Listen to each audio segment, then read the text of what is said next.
querido, Assembleia de Deus Pentecostal, amém? Glória a Deus e aleluia, ainda faz parte do nosso culto. Então não se preocupe, glorifique a Deus, responda a palavra se você assim o quiser. Mas se não fizer também, nós não dependemos de resposta, nós dependemos da mão de Deus trabalhando, amém? Eu creio que o Senhor Jesus vai falar ao seu coração, assim como ao meu. Atos dos Apóstolos, no capítulo 2, nós vamos ler alguns versículos do 1 ao 4 e depois o 42 e o 43.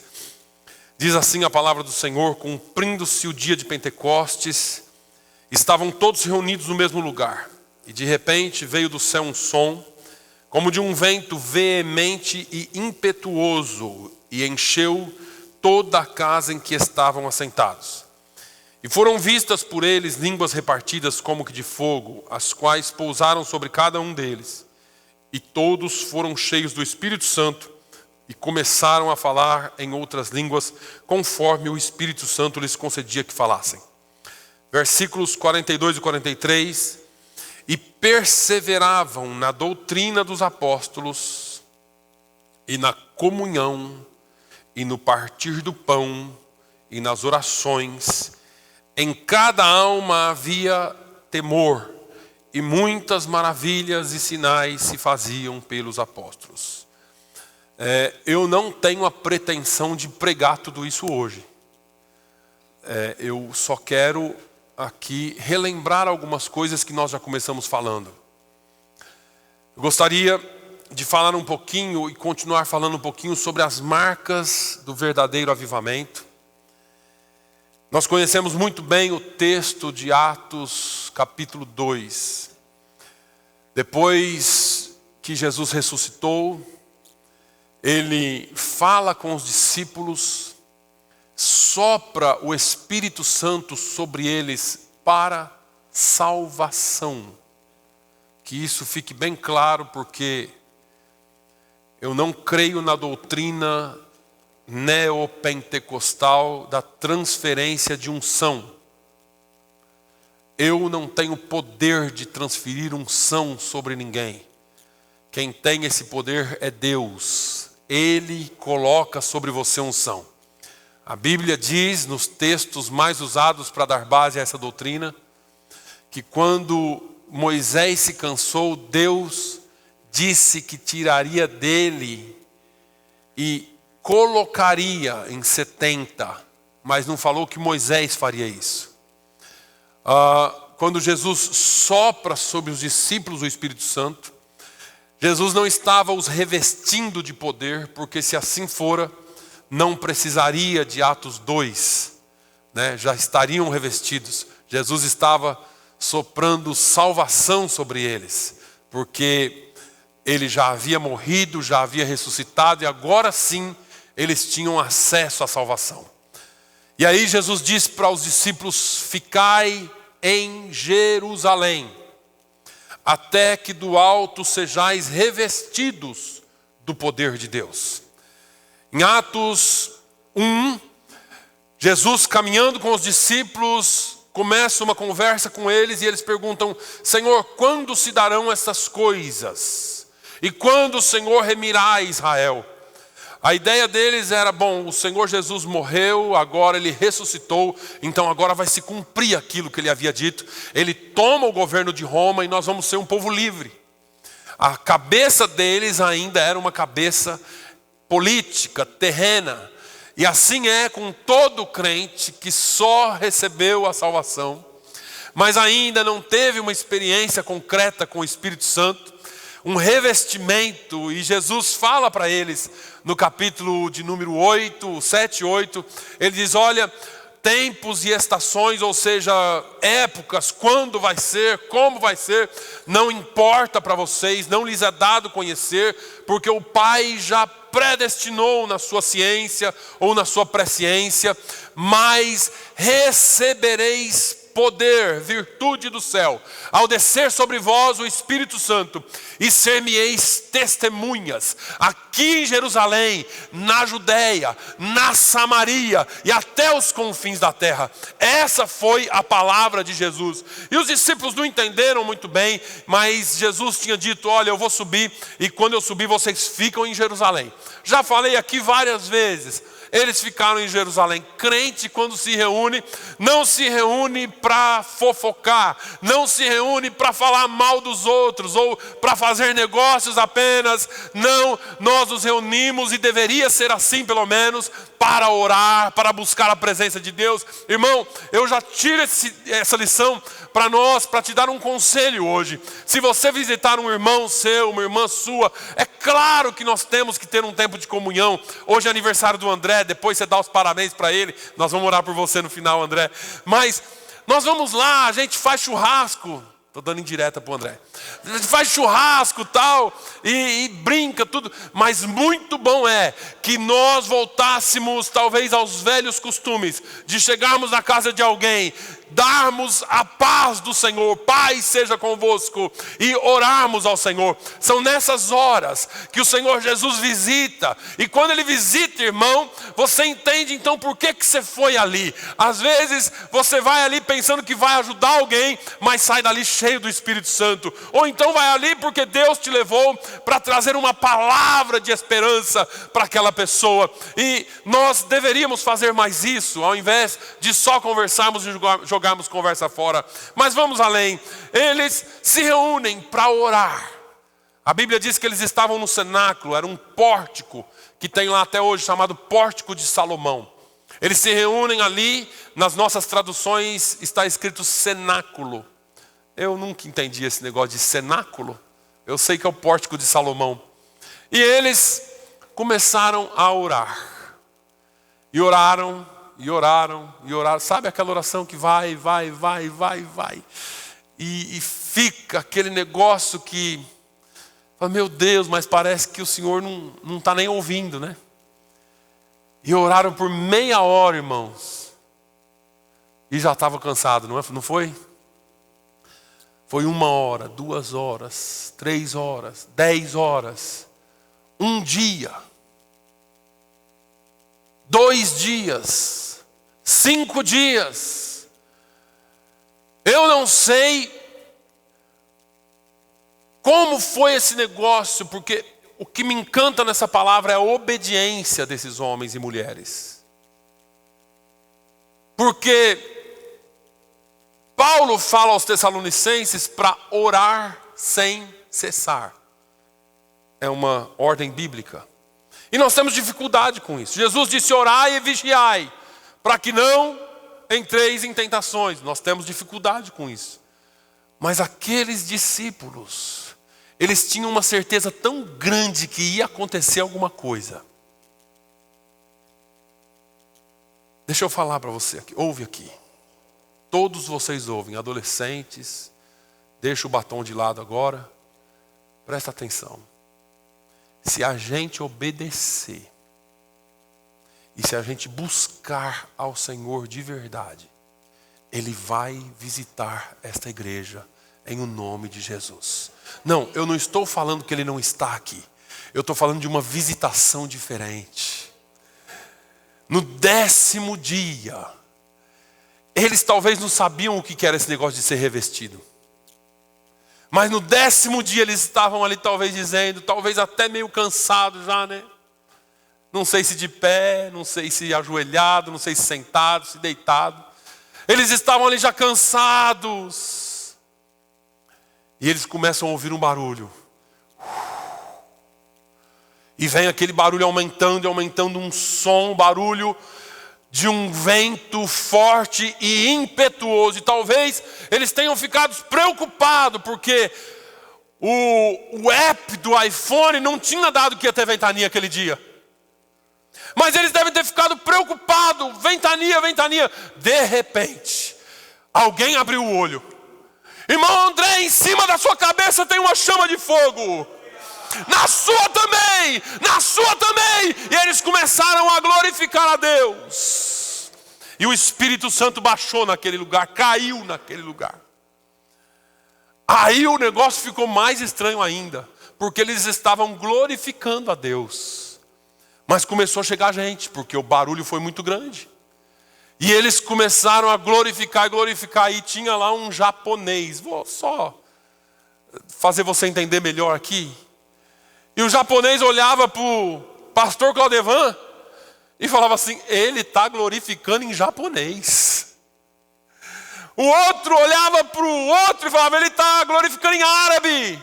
O outro olhava para o outro: está falando em português, minha língua.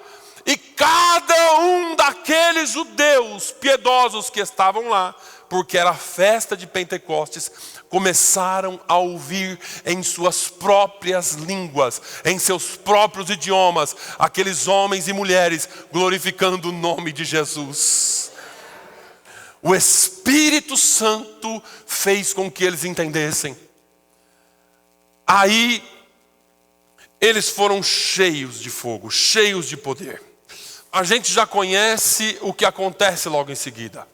Pedro, cheio de ousadia, faz um sermão muito bíblico, porque não existe atuação do poder de Deus em nada que não seja bíblico. Pode haver barulho, pode haver qualquer coisa, mas poder de Deus vem pela palavra de Deus, não por uma agitação qualquer, ou um agitador de torcida qualquer, ou uma técnica qualquer para fazer você chorar, não. É a palavra de Deus que transforma o seu coração. É a palavra de Deus que transforma o seu caráter. É a palavra de Deus que muda até a sua personalidade. Porque sabe aquele sujeito que era bravo quando ele ouve a palavra entra nele. Ele diz: a minha personalidade é explosiva, pastor. Mas daqui a pouco ele está manso. João era assim. João era cheio de fogo, né? Quando ele conheceu Jesus, foram a Samaria. Os samaritanos não os receberam. Ele falou: Jesus, deixa eu orar aqui, pedir fogo do céu. Jesus: calma, João. Está nervoso, rapaz. Deixa esse povo aí, vamos embora. Lá na frente, João escrevendo as suas epístolas, ele andou tanto com Jesus, ficou tão cheio de Jesus, que lá na frente ele fala: filhinhos, não pequeis. Filhinhos, já é chegado o tempo. Ele começa a chamar o povo de filhinho. Ele ficou tão parecido com Jesus que nada podia atingir a fé dele. Se a personalidade dele era sanguínea, agora ele não é mais sanguíneo. E é isso que eu estou falando. A palavra de Deus nos enche do Espírito Santo e do fruto do Espírito e transforma você e transforma a mim. É a palavra de Deus. É pelo poder da palavra. Mas vamos lá. A Bíblia, esse texto que nós lemos, nos leva lá para os versículos 42, 43 em diante de Atos. E nesses versículos nós vamos ver o que aconteceu com esta igreja que começou ali. Pregação de Pedro. A Bíblia diz que quase 3.000 almas, 5.000 almas aceitaram a Jesus. E eles vieram, eles começaram a se encontrar nas casas, começaram a se encontrar nos lugares, e ia de casa em casa, e a Bíblia fala desse resultado maravilhoso que aconteceu com a vida deles. E eu quero falar dessas marcas, o que é que uma igreja avivada começa a viver. Eu falei muito aqui sobre, pouco, seja alguma coisa sobre avivamento há 2 semanas atrás. Eu disse para os irmãos que avivamento tem se tornado, essa palavra tem se desgastado demais. Avivamento virou sinônimo de barulho, às vezes até bagunça. Algumas igrejas que perderam completamente a noção do que é avivamento, fazem shows, verdadeiros shows, usam da inocência das pessoas para criaram um novo mercado da fé, onde vendem coisas, gnosticismo e e muita coisa acontecendo dentro da igreja, e a gente às vezes vê tanta coisa e nós perdemos quando não ensinamos o certo. Mas o avivamento verdadeiro, ele é produzido, como eu disse, pela palavra. Já falei aqui há 2 semanas atrás algumas coisas que Deus faz quando Ele aviva a sua igreja. E se eu fosse você hoje, eu não sairia daqui sem pedir para Ele: Senhor, aviva a minha vida. Porque não existe avivamento coletivo sem que haja um avivamento pessoal, individual. Não existe um avivamento no todo se você não estiver clamando por si. Porque quando nós clamamos pelo todo, às vezes nós não nos incluímos. A nossa oração deve e deveria ser: Senhor, põe fogo na minha vida, coloca fogo no meu coração, aviva a minha vida, aviva a minha alma. Mas os versículos 42 e 43 dizem: e perseveravam na doutrina. Perseveravam na doutrina. Quando nós temos um encontro verdadeiro com Deus, eu disse aqui na mensagem que eu disse há 2 semanas atrás, a primeira coisa que acontece conosco é o arrependimento. Nós sentimos e vemos a nossa incapacidade, a nossa necessidade de Deus. Nós vemos o quanto nós precisamos de Deus nesse primeiro momento, não é? E aceitamos e nos abrimos para Deus, pedimos para Ele que entre em nós, nos perdoe, nos ajude, e cada um na sua linguagem, mas todos nós entendemos, quando temos um encontro verdadeiro com Deus, que nós somos pecadores. Mas o próximo passo, depois de você saber que você é um pecador, é o Espírito Santo. Ele traz uma sede muito grande pela palavra de Deus. Quer medir quanto a sua vida é avivada? Comece a prestar atenção em quanto você ama a palavra de Deus. Enquanto você gasta com a palavra de Deus. E eu estou falando de tempo. Enquanto você medita na palavra de Deus. O salmista diz no Salmo 1 que é bem-aventurado o varão que medita nessa palavra de dia e de noite. E ele dá um resultado disso.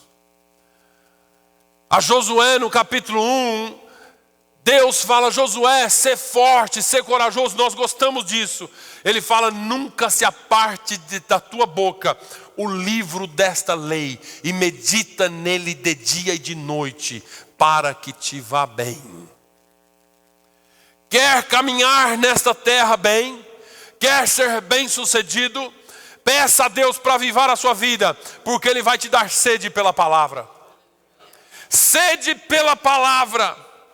Perseveravam na doutrina dos apóstolos. Sabe o que acontece quando nós lemos a palavra?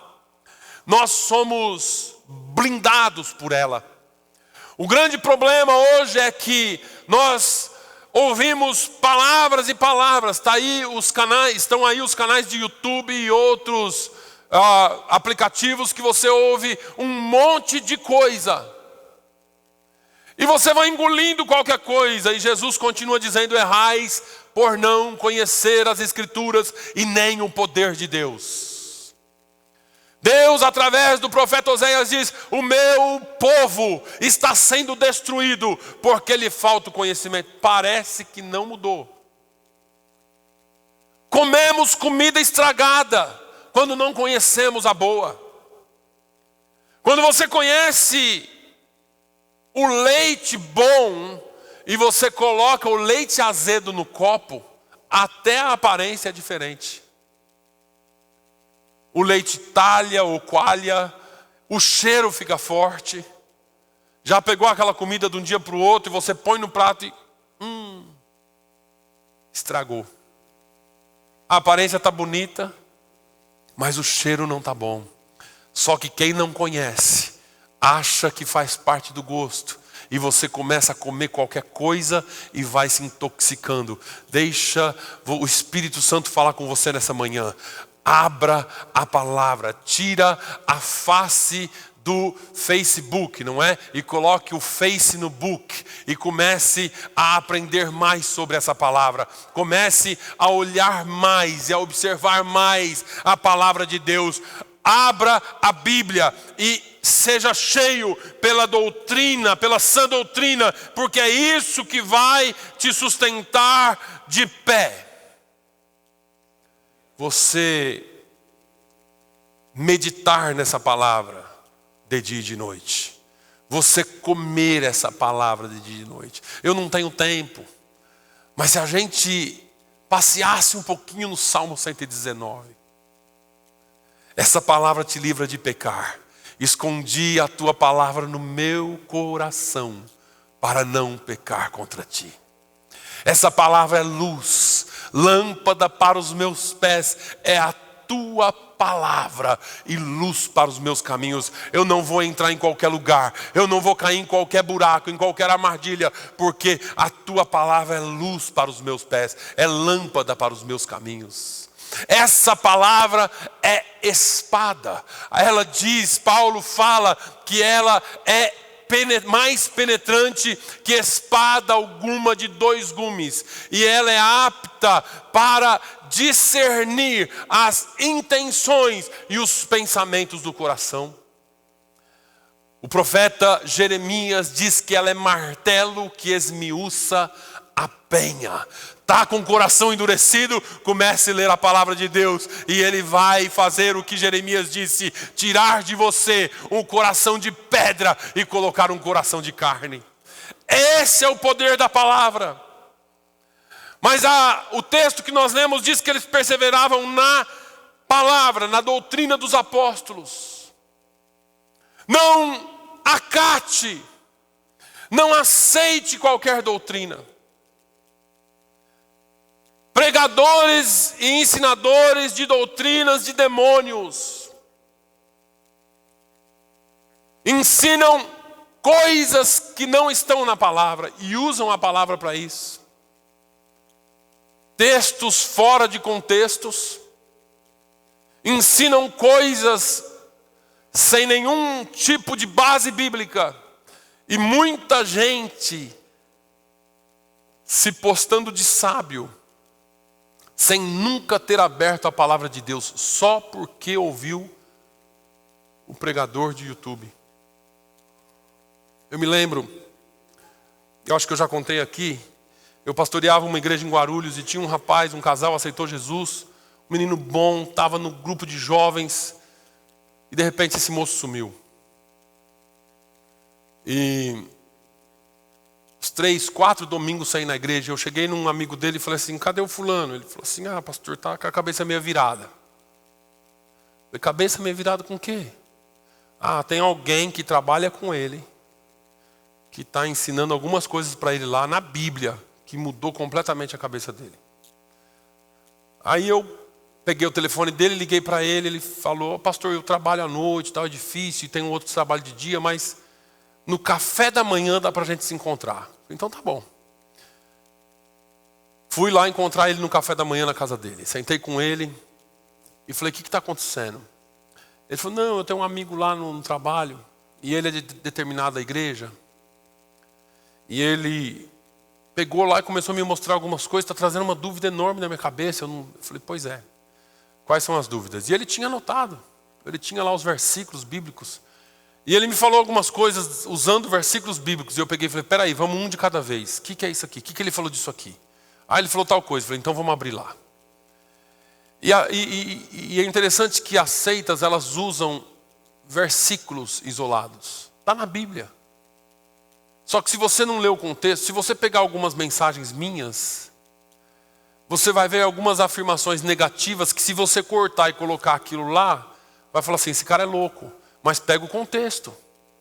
Porque é isso que o inimigo faz. Ele pega algo fora do contexto e usa para desviar você. Por isso que você tem que conhecer todo o conselho.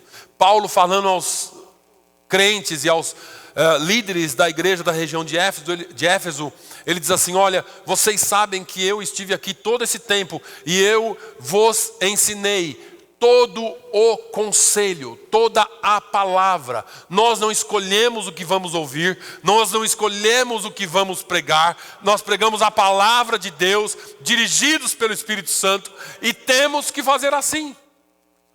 É isso que transforma. E aí eu fui, cada versículo que ele abria, que ele falava, eu abria, lia o contexto, ele falou assim: mas eu nem imaginava que fosse assim. Eu falei: pois é. Errais por não conhecer as Escrituras. Vacinei aquele rapaz com a palavra de Deus e ele voltou para a igreja em nome de Jesus. Mas, irmãos, nós precisamos estar firmes na doutrina que a palavra de Deus tem para nós. Não o que A ou B ou X está ensinando.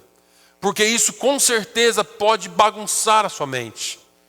Eu sempre falo, nós pertencemos até a uma denominação. Mas não é a denominação que salva ninguém. Não é uma placa que salva alguém. O que salva é o sacrifício de Jesus na cruz do Calvário. Qualquer coisa além disso que você tenha que fazer para ser salvo não é bíblico. Porque o apóstolo Paulo diz que a salvação é pela graça, por meio da fé, não por obras, para que ninguém se glorie, mas Ele deu por dom gratuito. Não foi algo que eu fiz, mas foi algo que Jesus fez na cruz do Calvário. Isso nos traz salvação. Qual é a nossa parte? Doutrina dos apóstolos. Se manter na palavra. Vamos um pouquinho adiante. Eles se mantiveram na comunhão. Eu não sei se eu vou terminar essa palavra hoje. Mas eu também não me importo se você rir, chorar, ficar quieto ou dar glória a Deus. Presta atenção. Como está a sua comunhão com o seu irmão? Como que é a nossa comunhão? Aqui na igreja você engole o irmão porque está aqui? Mas lá fora você não fala mais? Você não conversa mais? Como que está a sua comunhão dentro da sua casa? Eu não quero entrar na sua vida particular, não. Eu só quero que o Espírito Santo de Deus fale com você. Como que está a questão do perdão aí dentro? Porque acho que todo mundo aqui já um dia orou a oração do Pai Nosso. Perdoe as minhas faltas, como eu também perdoo aqueles que falham comigo. Ou perdoe as minhas dívidas, assim como eu perdoo os meus devedores. Mas se você não perdoa, Deus também não te perdoa. A falta de perdão, ouve isso aqui, é o pecado que mais tem tirado a comunhão da igreja com Deus. Porque nós permitimos que coisinhas vão entrando na nossa vida. Lixinhos aqui, um lixinho ali, um lixinho. E você nem se lembra mais de quem você não fala mais. De quem você evita. Você nem se lembra mais daquilo que aconteceu, mas você também nunca foi para se reconciliar. Eu já contei aqui, eu me lembro um dia, no início do meu ministério, Moisés estava comigo. Fui pregar numa igreja lá no Itaim Paulista, no Ministério do Belém, Itaim Paulista. E eu subi naquele altar, o pastor me chamou para pregar, e quando eu abri a Bíblia, Deus falou comigo. É a última oferta sua que eu aceito. Porque nós ouvimos a palavra de Jesus dizendo assim: quando você for ofertar, coloque, se você souber que o seu irmão tem algo contra ti, coloque a tua oferta no canto do altar, vai lá, se reconcilia com o seu irmão e depois você vem e oferta. E nós colocamos isso no saquinho de dinheiro que a gente imagina na nossa cabeça. Mas como que está a oferta do teu culto de adoração hoje? O que você veio ofertar para Deus hoje? E naquele dia eu estava ali para ofertar a Deus o meu culto. E eu ia entregar a palavra de Deus naquele dia. E Deus falou assim: hoje eu recebo, mas não recebo mais. Vai lá e se reconcilia com o seu irmão. Um probleminha que eu tinha tido com alguém há alguns anos atrás. Eu me lembro que eu preguei naquela noite. Eu cheguei na minha casa muito calado. Passou a segunda, na terça-feira eu disse: hoje eu sei que essa pessoa está na igreja. Eu saí do meu serviço, me lembro que eu avisei a minha esposa que ia passar na igreja, e fui naquela igreja falar com aquele pastor a quem eu tinha tido um desentendimento há alguns anos atrás. E eu cheguei lá e falei com ele, e ele disse: não, rapaz, não tem nada no coração contra você. E naquele dia eu sei que Deus passou a aceitar a minha oferta. Muitas vezes você vem aqui, porque domingo é dia de vir para a igreja. E você se assenta aí. E você está até aqui no culto, mas a sua cabeça não está aqui.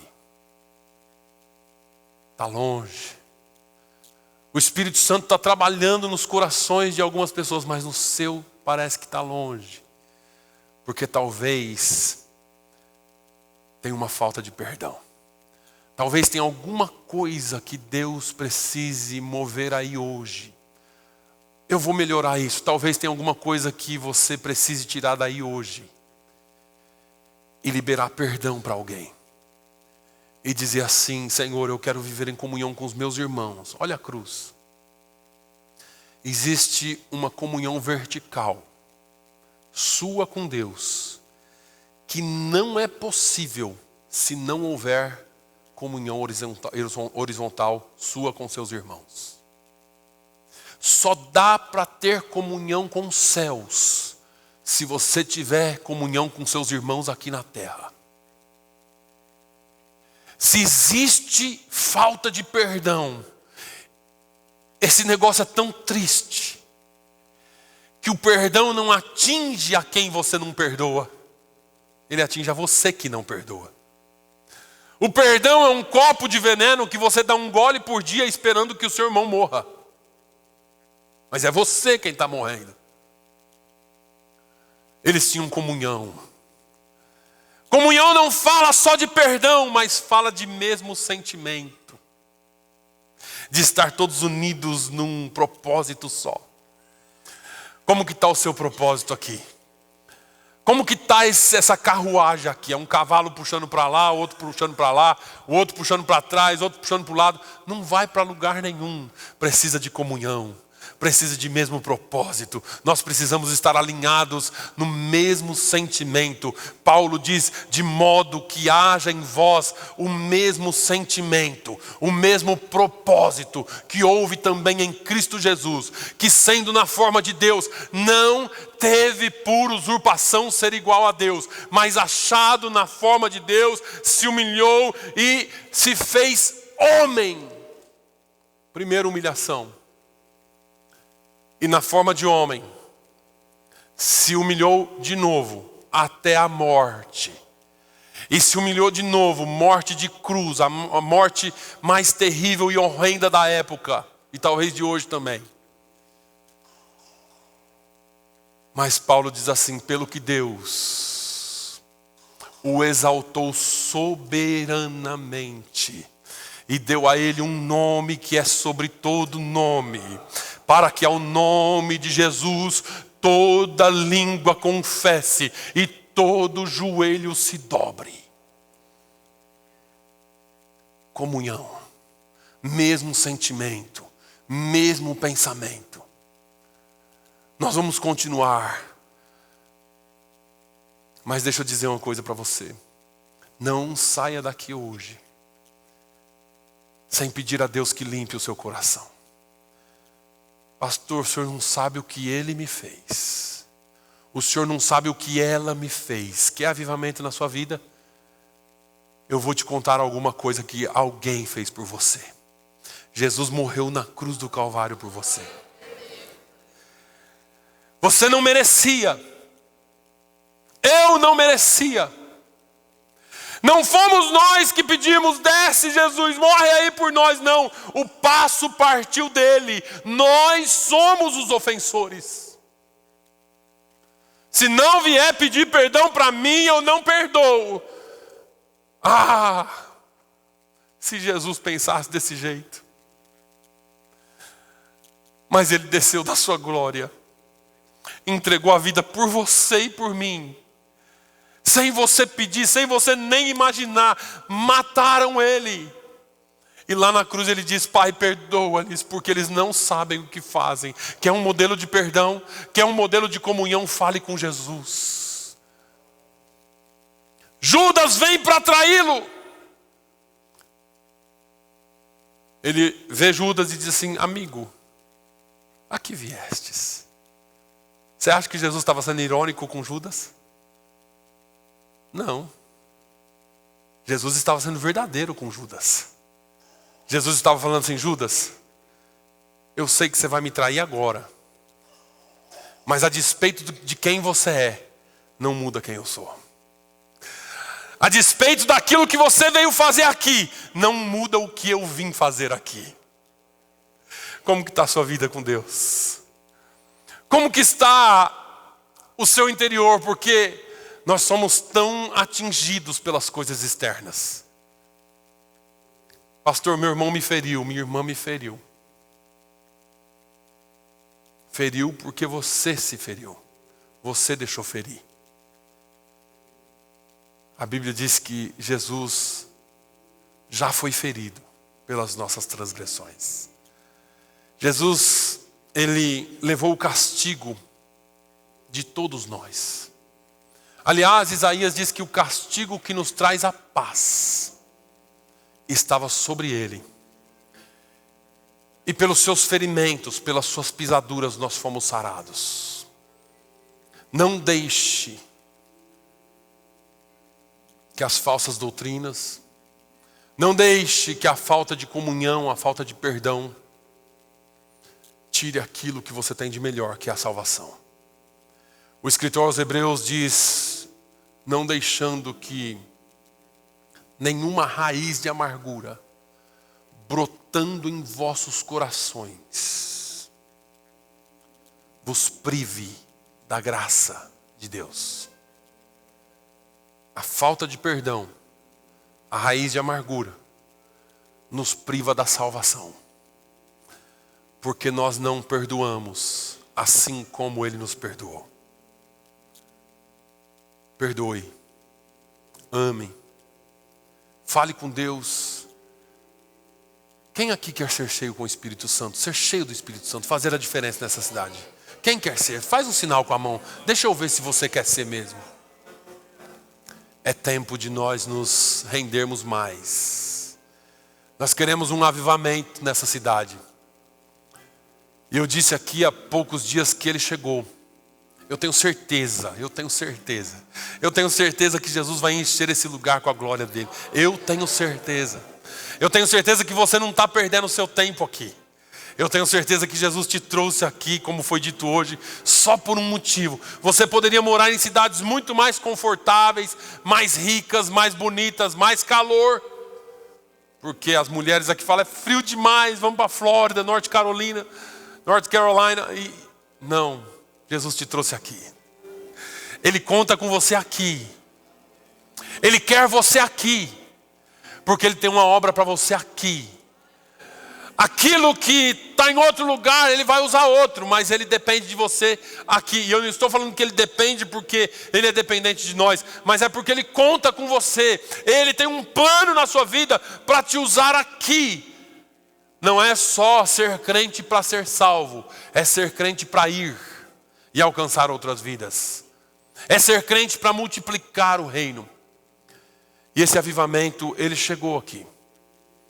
Mas depende de você. Depende do seu coração.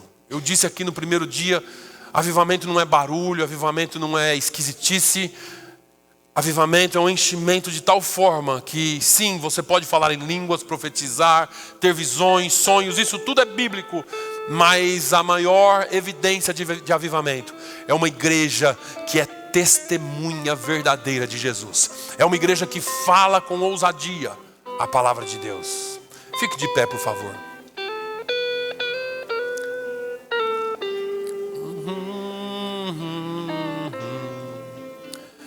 E em louvor te adorar, meu coração quero derramar diante do teu altar. Espírito, enche a minha vida. Você pode orar? Espírito, enche a minha vida. Espírito, enche a minha vida. Enche-me com teu poder, pois de ti eu quero ser. Espírito, enche o meu ser. As minhas mãos, as minhas mãos eu quero ver. Aonde você está aí, você pode pedir para o Espírito Santo encher a sua vida. Você pode pedir para Ele tocar em você, fazer de você um crente cheio do Espírito Santo e que anuncia a palavra de Deus, que anuncia com ousadia a palavra de Deus. Minhas mãos eu quero levantar e em louvor te adorar. Meu coração eu quero derramar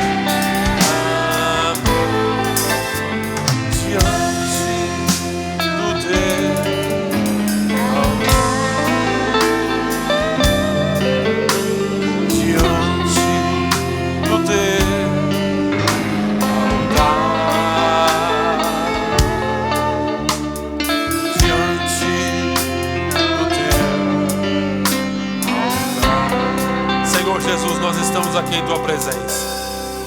A Tua palavra foi pregada. É claro que eu não consigo ir longe, Jesus.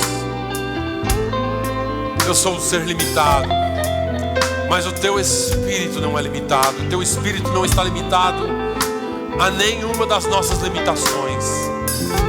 É pela Tua palavra, Senhor, que nós cremos que o Senhor transforma vidas e corações.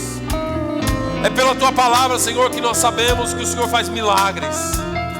Ó Senhor, em nome de Jesus, em nome de Jesus, toca em vidas aqui hoje.